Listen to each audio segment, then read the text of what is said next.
아 진짜 얘는 겁나 재밌는 거지. 아 진짜 금방 얼마 안 제발 진짜 다 끝났어. 아니야. 진짜 응 싫어. 아니야. 응 아니야. 진짜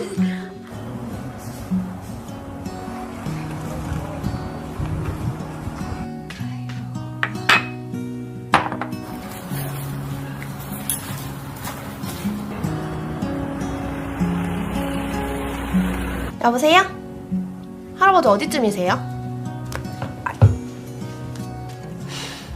아니에요. 네. 네, 조심히 오세요.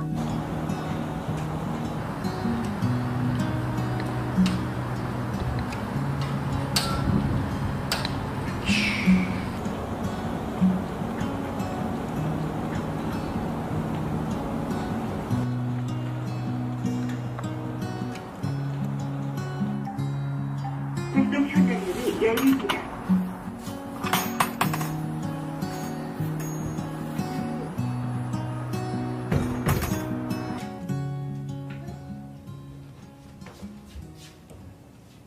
할아버지다. 할아버지 왜 이제 와요? 밖에 많이 춥죠? 겨울이니 당연히 춥지. 추워야 겨울이야. 할아버지, 너 뾰루퉁하다. 손자가 걱정돼서 그러는 거잖아요. 오셨어요? 오냐? 아버님 식사하세요. 아버님이 좋아하는 된장찌개 했어요.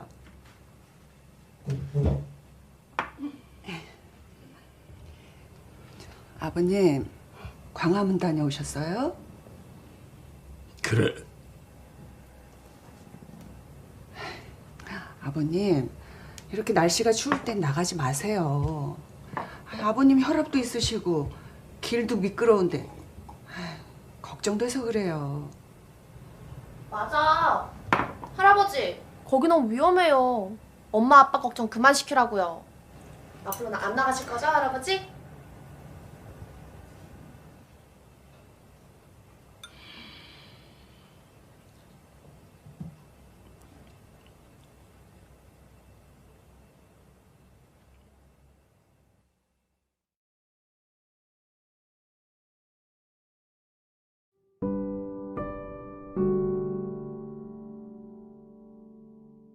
대한민국의 역사와 꿈이 서려 있는 이곳, 대한민국의 심장, 광화문 광장. 나는 왜 여기 이곳에 서 있는 것일까요? 그리고 이곳에 오면 왜 내 마음이 저미고 아파오는지 나도 모르게 어떤 힘에 이끌려 또 이 자리에 서 있습니다. 이곳에서 나는 무엇을 기억하고 무엇을 해야 하는 것일까요? 우리는 삶이라는 무대에서 각자의 역할을 맡아 길면서도 짧은 순간들을 살아갑니다. 이 무대는 때로는 행복했고 때로는 힘겨웠던 우리 각자의 이야기로 가득 차 있습니다.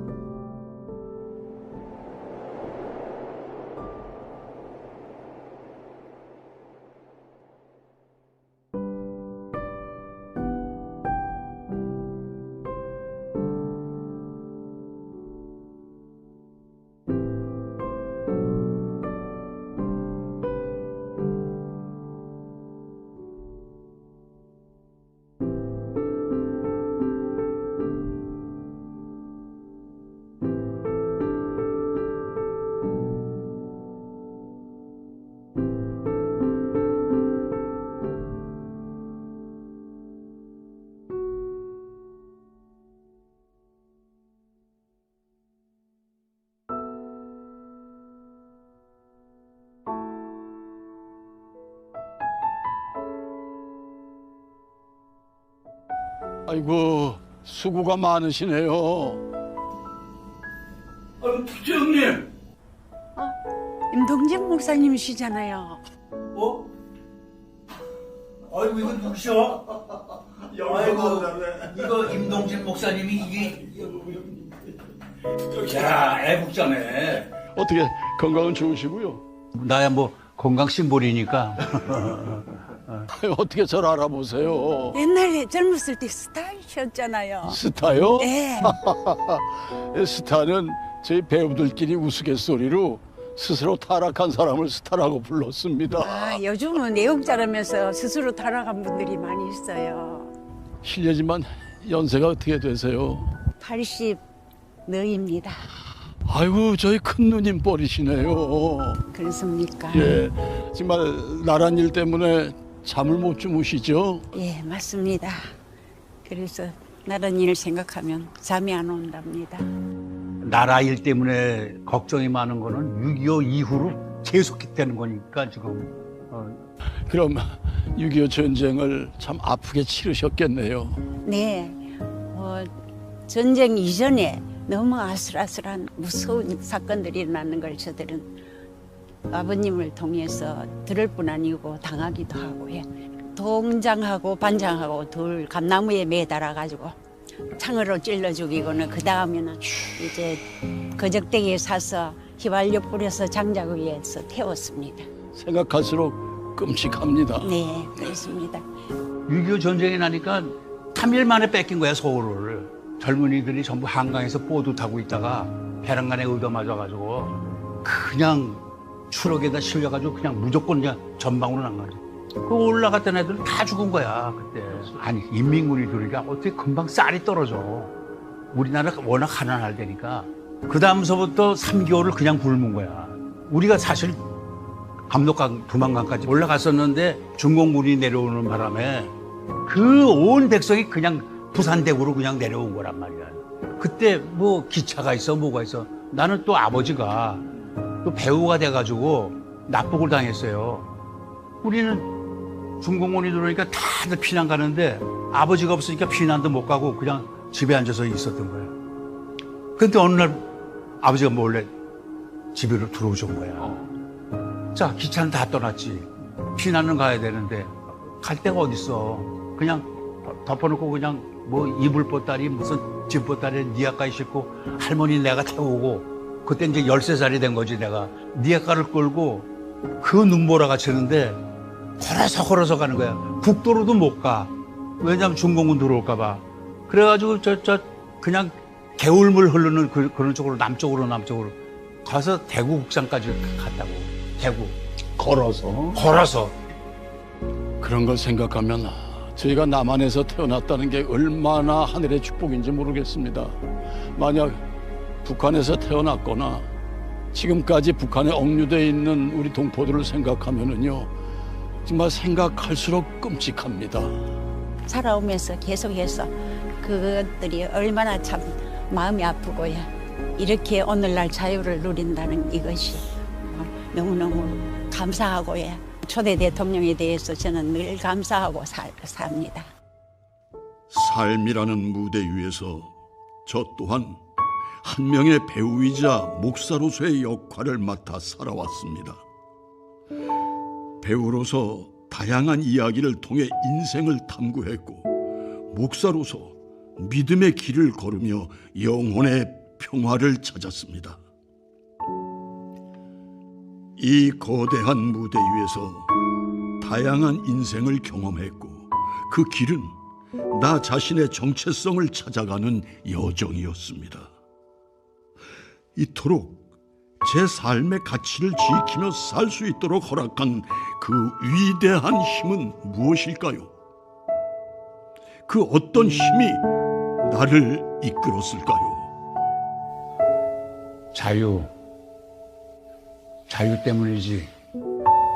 자유죠. 말할 수 있는 자유, 일할 수 있는 자유, 돈 벌 수 있는 자유. 이 자유 때문에 우리가 강화문에 나오는 것 아닙니까? 이 자유로 후손들에게 물려주고죠. 강화문에 나오는 것 아닙니까? 이 자유를 뺏겨보지 않은 사람은 몰라요. 우리는 6.25 때 자유를 뺏겨봤잖아, 3개월을. 그리고 내가 평양을 갔을 때, 야, 세상에 우리는 손님으로 갔는데 우리 마음대로 움직이지도 못해. 그러니까 우리 후손들이 만약에 자유를 뺏기고 산다 그러면 그건 사는 게 아니지. 자유를 우리 후손들에게 분명하게 물려줘야겠죠. 그게 우리가 늙어 죽을 때까지 열심히 해야지. 네. 목숨 걸고 지켜야죠.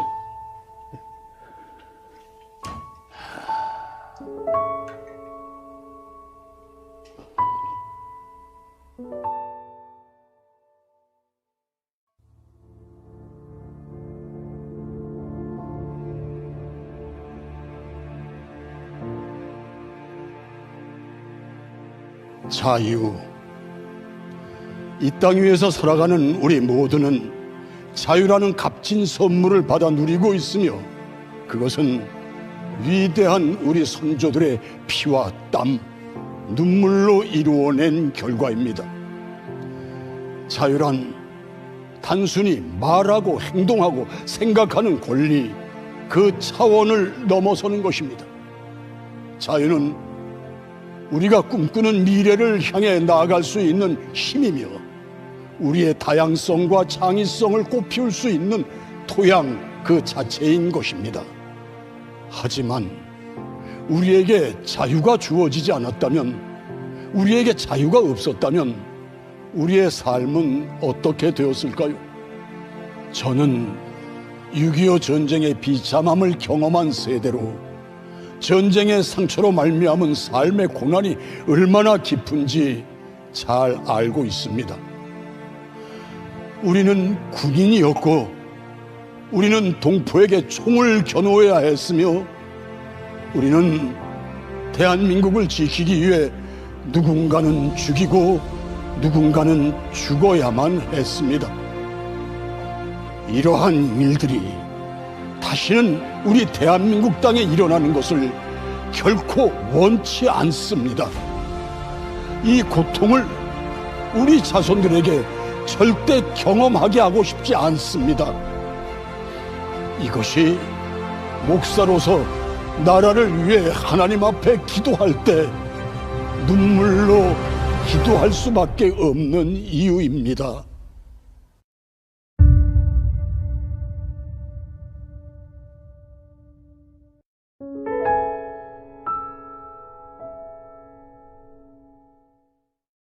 이승만 대통령께서 이제 건국을 하셨을 시점에는 사람들이 이제 공산주의가 뭔지 잘 몰랐어요. 또 우리나라 국민뿐만 아니라 미국도 공산주의에 대해서 잘 몰랐어요.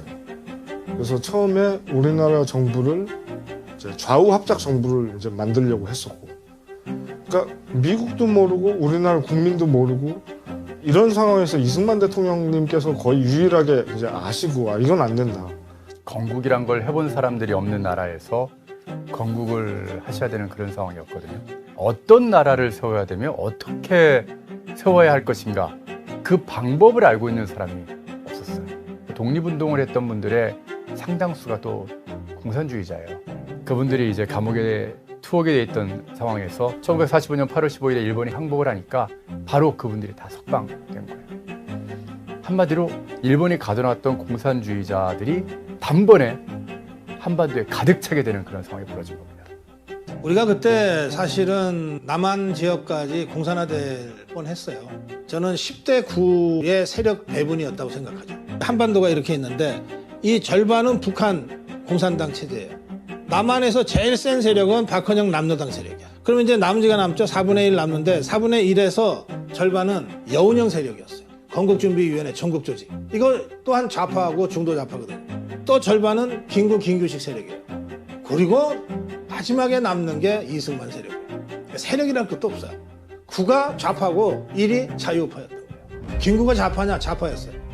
이념적으로 좌파는 아니지만 그가 중요한 고비 때 선택한 행동은 좌파예요. 우리가 대한민국 건국을 하기 위한 출발점으로 그 첫 출발점인 이 선거를 이 사람은 보이콧해요. 김구 선생도 처음에는 미국에 의해서 유엔의 감시하에서 한반도의 남쪽에 대한민국이 건국되는 걸 찬성을 했어요. 1948년 1월까지는 찬성을 했지만 48년 2월에 갑자기 뜻을 바꿔서 안 돼. 남북 합작으로 어떻게 보면 좌우 합작의 정부를 세워야 돼라는 입장으로 바뀌거든요. 그런데 거기에 누가 그러면은 김구 선성을 설득을 했느냐, 이게 참 중요한데, 가장 선봉으로 섰던 게 성시백이라는 사람입니다. 남한에서 이제 언론사들을 매입을 하고요, 그리고 주요 정치인과 청년들 다 매수하고 결정적으로 김구를 설득을 했던 겁니다.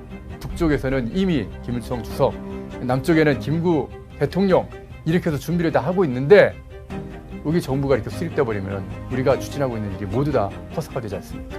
이 일에 반대해 주십시오. 거기에 홀랑 넘어가는 거예요. 그러니까 누가 봐도 이거는 승부가 빤한 거였어요. 그래서 9대1에 절대적으로 불리한 상황에서 이승만의 승부수가 여러 차례 나옵니다. 1946년 6월 3일에 정업선언입니다. 1946년 6월 3일 남한 단독 정부를 수립하자고 주장합니다. 그때는 통일은 너무나 당연한 것이었거든요. 5000년 역사상 분단하자고 스스로 얘기한 사람은 이승만이 처음이에요. 이 정업선언으로 이승만은 완전히 사면초가가 됩니다. 한반도는 당연히 하나의 나라라고 생각하는 수많은 국민들과 좌파 세력으로부터 공격받을 것을 예상했지만, 동시에 공산당과 자유민주주의 중에서는 자유민주주의다라고 생각하는 사람들은 자기를 중심으로 모일 거라고 생각한 거예요. 공산주의자들을 뺀 나머지 자유민주주의자들은 조금씩 이승만 중심으로 모이게 됩니다.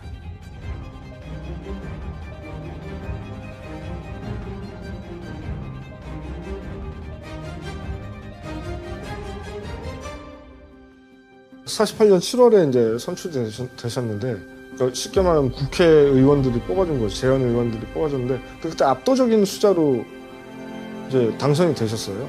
그러니까 우리나라 국민들이 그래도 이승만 대통령님을 많이 따랐고, 또 그만큼 뭐 학벌도 또 어떤 외교력도 갖춰서 어떻게 경쟁할 만한 분이 안 계셨다 보니까 압도적으로 선출이 되셨습니다.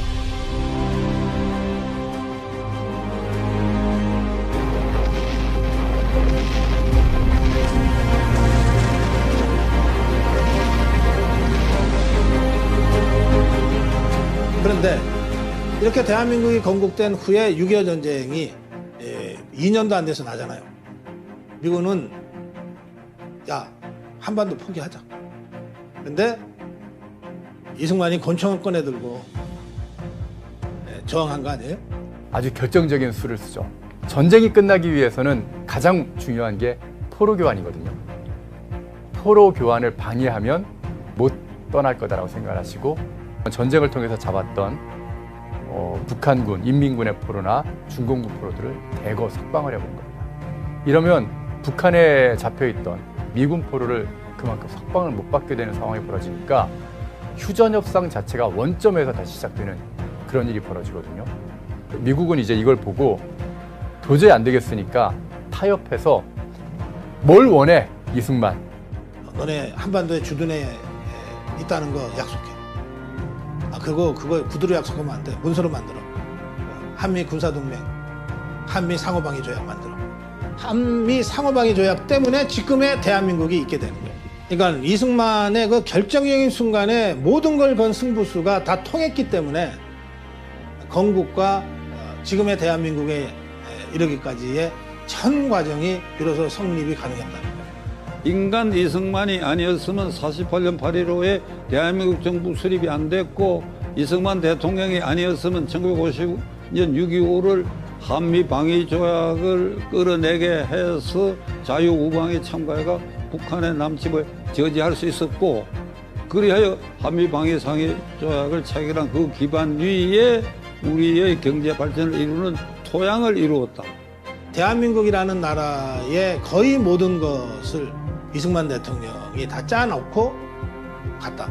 대한민국의 기초, 씨앗, 기둥, 그리고 지붕을 만든 것은 이승만 대통령. 이승만 대통령이 만들어낸 시장경제체제, 자유민주체제, 이 모든 건요, 우리가 지금 오늘 세계 10대 강국으로서 누리고 있는 이 번영의 근간이 된 겁니다. 가장 통찰력 있는 당대 최고의 지도자였다. 이승만 대통령은 그야말로 역사의 거인이었습니다. 나라를 사랑하는 사람들, 바로 애국 시민들입니다. 정광훈 목사의 시국서는 나라를 사랑하는 국민들을 깨웠고 그들이 광화문에 모이기 시작했습니다.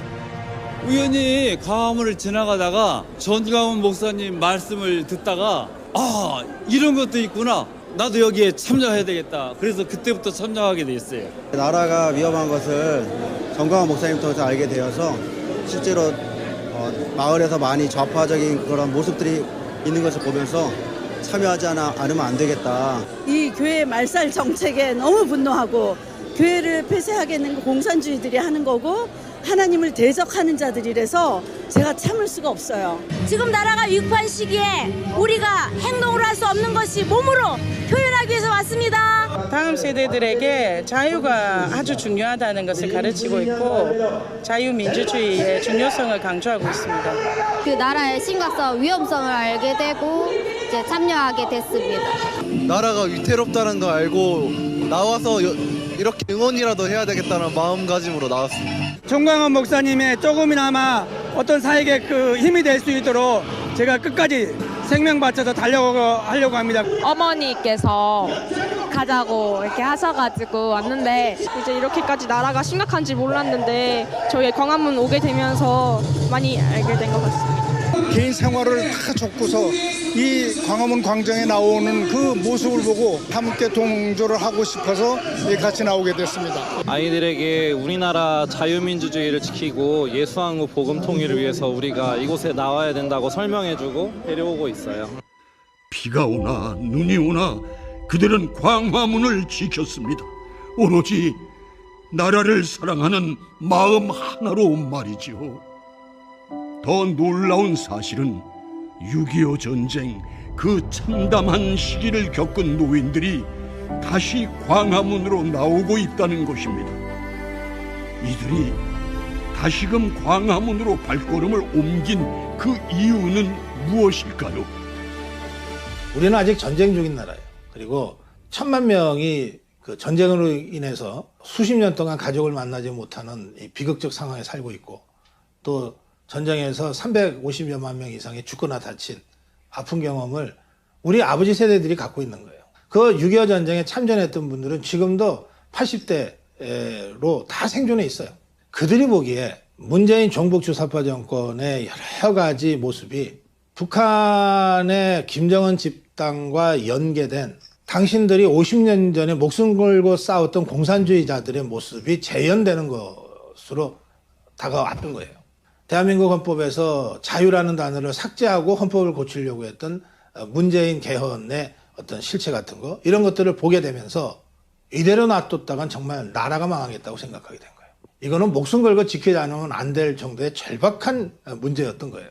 그래서 나온 겁니다.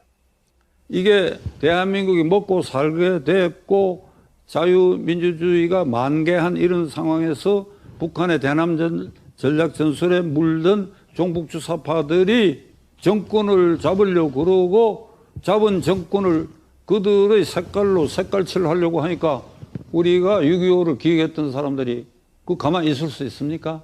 그러니까 광화문 광장으로 모여든 것은 나이 든 사람들이 모여든 것은 저는 자연의 현상이라고 생각합니다. 그 우리가 경험했던 6.25 이런 걸 다시 재현하려고 하느냐? 지금 2차 세계대전 후에 독립된 나라에서 저런 황제 세습 국가는 북한이 유일한 체제다. 그러니까 그것이 한반도의 김일성 일가에 의해서 그것이 존립하고 있다 하는 것은 우리 역사의 부끄러움이고 이 시대를 사는 우리 모두의 책임이고 부끄러움이 되기. 그러니까 그것을 분쇄하기 위한 힘을 보이는 것이 광화문 광장이었다. 애국 시민들이 광화문에 나오는 거는요. 광화문에서 무슨 자유통일당이라든가 정광훈 목사를 지키려고 하는 것이 아니라 대한민국을 지킨다. 거기가 상징적인 의미이기 때문에 광화문에 모이는 겁니다. 그것은 바로 이 땅에 자유에 대한 투쟁이 여전히 끝나지 않았음을 깨달았기 때문입니다. 우리가 지금 누리고 있는 값진 자유가 언제든지 위협받을 수 있다는 사실을 말이죠. 김일성과 김정일은 남한을 적화시키려는 이런 계획을 세웠는데 그 대표적으로 68년 1월 달에 청와대를 습격해가 박정희 대통령 암살 부대를 내보냈잖아요. 그리고 그 뒤에도 울진 삼척 지구에 간첩 내보내고 그 다음에 현충문에서 박정희 대통령 암살하려는 시도도 했고 83년에는 아웅산에서 고위공직자 10몇 명을 암살하는 사태도 일으켰대요. 그러니까 겉으로 평화통일을 내걸고 뒤로는 교란작전, 간첩 침투 그리고 휴전선 일대에 있어서 이게 소규모 전투를 해가 혼란에 빠뜨리려고 했는데 6.25 전쟁 이후에 김일성은 전쟁에 패했음에도 불구하고 단 한 번도 대한민국 적화를 포기한 적은 없기 때문에 80년대 이후에는 어떻게 변화가 되냐 하면 간첩이 직접 내려와서 조직하거나 지도하는 게 아니라 대한민국 안에 있는 자생적인 좌파들 이런 사람들이 알아서 하게 만들고 이들에게 지침을 주는 방식으로 바뀝니다. 이때부터 종북주사파라고 하는 단어를 쓰게 되죠. 그 주사파가 형성되면서 이들이 당시 제야운동권의 다수파가 되거든요. 그러면서 지금의 586 세력으로까지 갑니다. 그 좌파 세력이 지금 대한민국 좌파들의 주류가 되고 이 자본주의 국가가 구축한 이 사회 문화 영역, 경제 영역에 있어서의 진지를 하나하나 해체하고 공산주의 진지를 구축하자. 이렇게 주장을 하게 되는데 전 세계의 공산주의자들이 다 진지 구축을 하기 위해서 사회 각 분야로 침투해 들어가요. 당시에 80년대에 대학에서 민주화 운동을 하거나 좌파 운동을 하는 학생들은 그 다음 수순은 당연하게 현장으로 가는 거예요. 그 현장은 80년대까지는 주로 노동 현장이었어요. 그런데 그람시 이론이 전면화되면서 문화 헤게모니가 중요하다. 사회 각계각층의 진지를 구축하는 게 중요하다. 노동, 문화, 언론, 시민단체 등 종교계까지 이 좌파 세력들의 손길이 미치지 않는 곳이 없습니다. 자신들의 이득을 위해서 또 특히나 그자들이 원하고 있는 대한민국의 체제 변경을 위해서 그런 하나의 장을 만들고 있는 거죠. 현재까지도 진행되고 있는 일입니다. 노동계, 기업을 압박할 수가 있고요. 문화계, 문화를 장악해서 국민들을 현혹하고 선동합니다. 그 다음에 언론, 국민의 눈과 귀를 막죠. 그 다음에 종교계까지 이제 하나하나 점령해가고 있는 실태고, 심지어는 뭐 군 내부까지, 안보기관까지, 경찰까지 포섭 대상 범위를 넓혀가고 있는 거죠. 결국 목표는 하나입니다. 대한민국의 체제 파괴, 헌법 가치를 파괴하고 대한민국의 통일 방향을 파괴하고 북한과 손잡고 연방제 하자. 결국은 적화 통일이 그자들의 목표입니다. 지난 80년대 후반부터 지금까지 한 30년 이상 이 좌파 진지를 구축해 온 겁니다. 그러니까 이 좌파들이, 종북주사파들이 충분히 이제는 우리 준비가 끝났어. 이제는 기동전으로 싸움을 해봐도 될 것 같아. 라고 한 첫 번째 싸움이 광우병이에요. 세월호 거쳐서. 진짜로 박근혜 대통령을 쫓아내고 자기들이 권력 탈취하는 데까지 성공했어요. 지금도 좌파들은, 종북주사파들은 어디에선가 진지구축을 하기 위해서 땀을 흘리고 있어요. 그리고 상황만 되면 이 진지를 통해서 응축된 힘을 광장에다가 쏟아내겠죠. 촛불 들고. 우리가 지금까지 보아왔던 것과는 전혀 다른 다양한 형태의 전쟁과 전투 양상이 총체적으로 벌어지고 있는 것이 지금의 대한민국 현실입니다. 1945년 자유민주주의 체제를 건설할 거냐, 인민민주주의 공산주의 사회를 건설할 거냐라고 하는 일면 전쟁이 시작된 이래 지금껏 단 한 번도 멈춘 적이 없습니다. 전쟁을 경험한 세대들이 다시금 광화문 광장으로 모이는 이유는 분명합니다. 그들은 내 전우가 총에 맞아 죽어가는 것을 보았고, 내 부모 형제가 포탄에 쓰러져 가는 것을 보면서 죽을 힘을 다해 목숨 바쳐 지켜낸 이 소중한 자유를 다시는 뺏겨서는 안 된다는 굳은 의지 때문인 것입니다.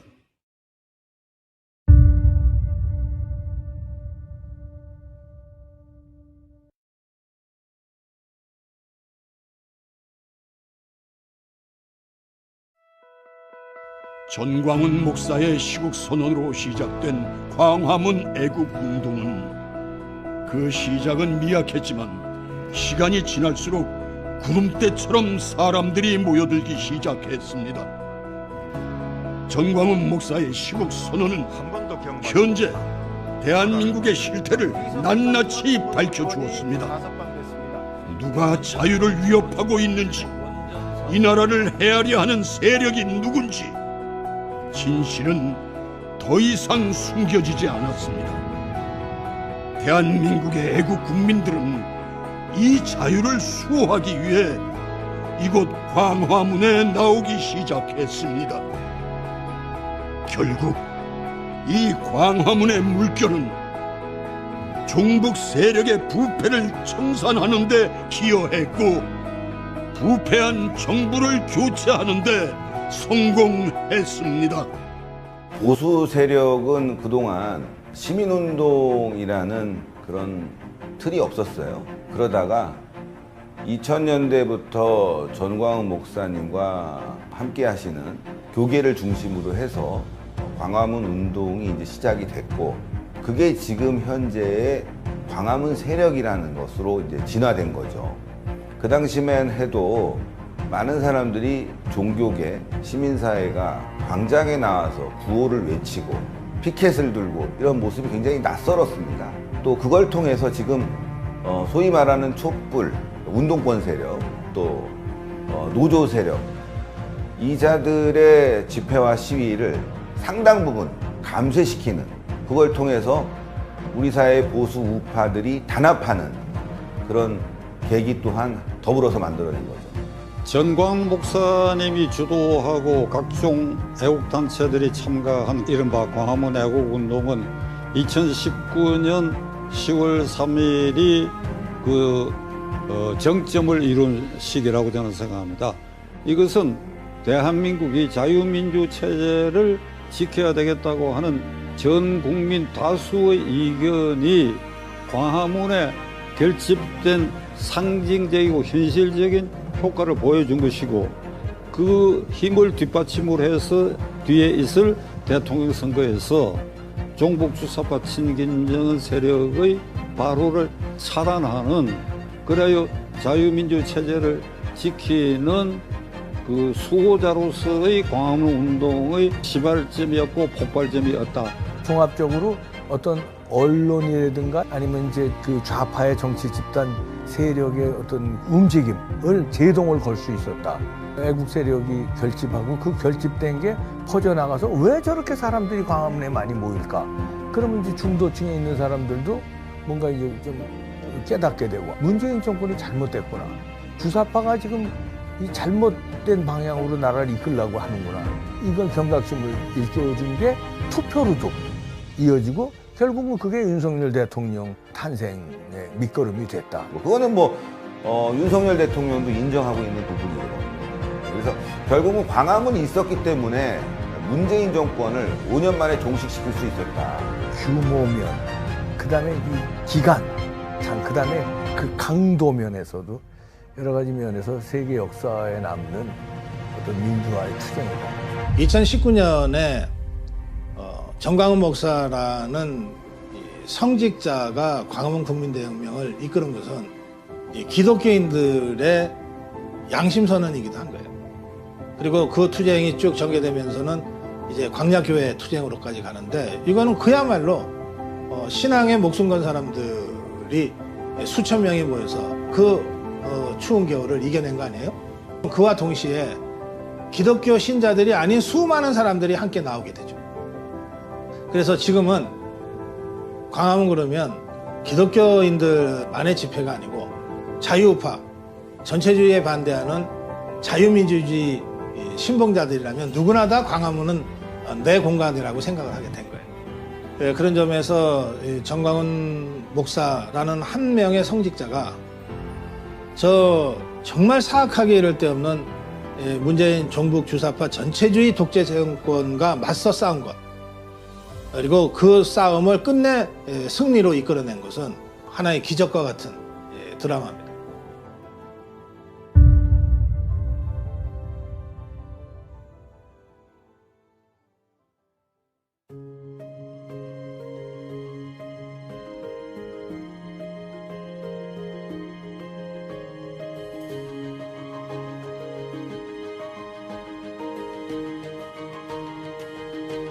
자유통일당은 애국 세력의 염원으로 만들어진 정말 소중한 우리의 정치적인 자산입니다. 우리 헌법 4조를 가장 철저히 지키겠다는 것을 표방한 정당이 자유통일당이라고 저는 생각합니다. 우리 헌법 4조는 첫째로 대한민국은 통일을 지향한다. 그럼 어떤 통일을 지향하느냐? 이 민주적 기본 질서에 입각한 평화 통일을 지향하며 그 평화 통일 정책을 수립해서 이행한다. 그러니까 이것을 정강 정책으로 표면에 내걸은 것이 자유통일당이라고 생각합니다. 자기들 헌법에 대한민국은 적이다. 그러니까 무력 행사밖에 없다. 이 말은 뭔가 하면 자신을 잃었다는 뜻입니다. 그 무력 행사를 해갖고 남한에 대결해갖고 이길 수 있나요? 저는 핵을 갖고 있다 하지만 우리는 한미 상호 방위 조약에 있어서 우리의 북한에 대한 핵 공격에 대한 선제적인 방어나 이런 시스템이 지금 다 갖춰져 있는 이런 상황이기 때문에 저들은 북한 주민을 이제 굶기고 어렵게 만든 것에 대한 탈피책으로 남한을 적으로 취급해가지고 총동원령을 내린 이런 형태로 가는데 저게 절대로 오래 갈 수가 없다. 따라서 지금 자유통일당이 주장하는 평화적인 민주적 기본 질서에 입각한 평화통일론을 주장하는 그걸 표면에 내건 당면까지 자유통일당이기 때문에 이 자유통일당을 우리 국민들은 주목해야 돼요. 지금 우리가 처해 있는 정치 현실은 이 10분의 1밖에 안 되는 이승만 세력이 10분의 9를 이겼다고 말씀드렸는데 이 10분의 1 아주 전투적인 자유주의자들이었어요. 우리 자유파도 투철한 정치적 이념으로 모인 전위적 정당 활동을 할 수 있는 그런 세력이 필요한 거예요. 이승만 세력이 그랬어요. 그런데 지금은 겉으로 봐서는 우리 자유파가 다수인 것 같은데 실제로 그 다수파의 정치적 대표체라고 하는 국민의힘이 이거 진짜 우파 맞나 싶을 정도의 느슨함, 이념적인 취약함, 조직규율의 안이함 이런 것들로 돼 있는 거예요. 지금 우리 사회에서는 진보나 보수 용어가 잘못 사용되고 있다. 대한민국에 와서 보수 진보는 어찌된 셈인지 김일성주의 사상에 근접하거나 거기에 물들은 그자들이 진보고 그 진보가 볼 때에 수구, 꼴통, 부패 세력 이렇게 몰아가지고 이걸 보수라고 하니 기가 찰 일이다 이거예요. 대한민국에 있어서 아직은 100% 보수 체제가 정립되지 않았다. 왜? 우리 헌법 체제를 지키는 그것이 보수다 이게. 그 보수 정당들이 제대로 역할을 못 하고 있지요. 헌법에 규정돼 있는 정당 조항을 뭐 민주당은 말할 것도 없고 지금 국민의힘당도 그걸 완벽하게 지키고 있다고 저는 보지 않습니다. 지금 이재명 민주당은 헌법 8조를 완전히 파괴하고 있는 집단들이야. 그에 비해서는 국민의힘당은 한 단계 나은 편이지만은 그래도 아직은 그 부분에 있어서 불충분한 점이 많이 있다. 그래서 지금 자유통일당과 광화문 애국세력은 바로 이 이승만 건국 대통령이 건국했던 당시에 그 10분의 1밖에 안 되는 전투적인 자유주의자 집단과 같은 그런 수준과 형식으로 재무장이 돼야 되는 거예요. 그러면 자유통일당과 광화문 태극기 애국 세력이 전투적인 자유주의자로 똘똘 조직돼서 이 엉성한 자유주의 대중정당 국민의힘을 견인해 가면 되는 거예요. 그러면 건국 때보다 훨씬 쉽게 우리가 종북주사파를 괴멸시키고 자유민주주의 체제를 든든하게 구축할 수가 있어요. 그런데 한 가지 난점은 뭐냐 하면 이걸 이렇게 구분하지 않고 보는 사람들이 다수가라는 거예요. 자유통일당과 우리 광화문 세력은 분열이 아니라 잘못된 걸 지적해 주는 거다. 부모의 입장으로서 또 선배의 입장으로서 투쟁한 투쟁가의 입장으로서 또 종교인으로서 이런 동지애를 가지고 얘기하는 걸 분열이라고 일부가 이제 표현을 하고 있는데 그냥 국민의힘도 자유우파고 자유통일당도 자유우파고 태극기 광화문 태극기 애국세력도 자유우파인데 뭘 자꾸 찢어져서 따로따로 하려고 그래. 그러다가 선거 지금은 어떡할래? 이런 그 아주 나이브한 생각들 때문에 나는 자유통일당을 지지해요. 나는 광화문 태극기 애국세력이에요. 라고 하면서 선거 때만 되면 국민의힘을 찍어주는 거예요. 그러다 보니까 국민의힘에서 어떤 식의 타성에 적게 됐냐면 아유 뭐 저 광화문 태극기 애국세력 뭐 자유통일당 자기들은 전투적인 자유주의자들이라고 하고 우리하고 다르다고 하지만 그래봤자 선거 때는 우리 찍게 돼 있어. 저것들 집토끼야. 이렇게 되는 거죠. 궁극적이고 최종적인 승리를 우리가 우리 손으로 획득하지 않으면 누구도 이 승리를 가져다 주지 않아요. 우리 전투적 자유주의자들이 종국 주사파들을 우리 손으로 척결할 때 비로소 척결이 되는 거예요. 비록 지금은 국민의힘과 광화문 태극기 애국 세력, 자유통일당이 따로 가는 바람에 분열이 생겨서 어부지리로 몇 석을 준다는 비난을 온몸에 뒤집어 쓰는 한이 있더라도 버틸 때는 버텨야 되는 거예요. 우리가 주인이니까 우리가 판단해서 우리가 자발적 결정을 하고 나간 거예요. 거기에 국민의힘이 쫓아왔을 뿐이에요. 우리 광화문 태극기 애국 세력이 자유통일당이 더 강력해져야 돼요. 무시할 수 없을 정도로 강력해져야 돼요. 종북 좌파가 이렇게 판치게 됐는데 국힘당은 여기에 대해서 지금까지 방관했어요. 자유통일당만이 종북 좌파를 몰아낼 수 있습니다. 그런 역할을 충분히 해내려면 많은 국민들이 지지해 줘야 되고, 또 자유통일당을 사랑하고 광화문 애국세력과 함께 하시는 분들은 진짜 이것만이 이제는 대한민국을 살리는 길이다. 자유통일당이 이번에 꼭 국회에 다수석을 얻는 것이 대한민국을 살리는 길이다. 그게 우리에게 주어진 마지막 전쟁과 같은 그런 사명이 아닌가, 그렇게 생각합니다. 우리가 국민의힘을 견인하면서 국민의힘을 진정한 전투적 자유주의 정당으로 개조할 때만이 우리 모두가 다 종북 주사파를 절멸시키는 승리의 길로 나갈 수 있습니다.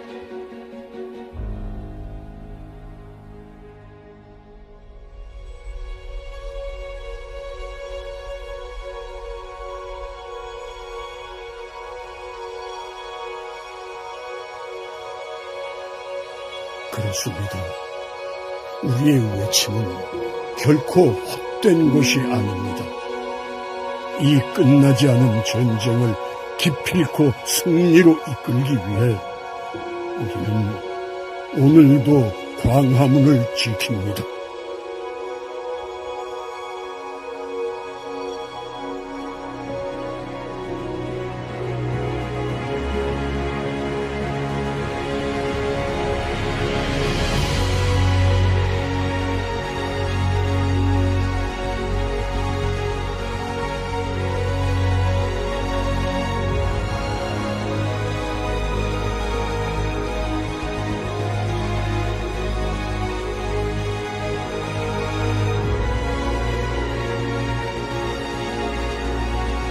우리는 이겼습니다. 이겼습니다. 우리는 승리했습니다. 광화문 화이팅! 광화문 화이팅! 광화문 화이팅! 광화문 화이팅! 대한민국 만세! 광화문 화이팅! 광화문 화이팅! 우리는 이겼습니다. 광화문 화이팅! 자유대한민국 화이팅! 우리는 이겼습니다. 우리는 이겼습니다. 우리는 이겼습니다. 우리는 이겼습니다. 우리는 이겼습니다. 우리는 이겼습니다. 우리는 이겼습니다. 우리는 이겼습니다.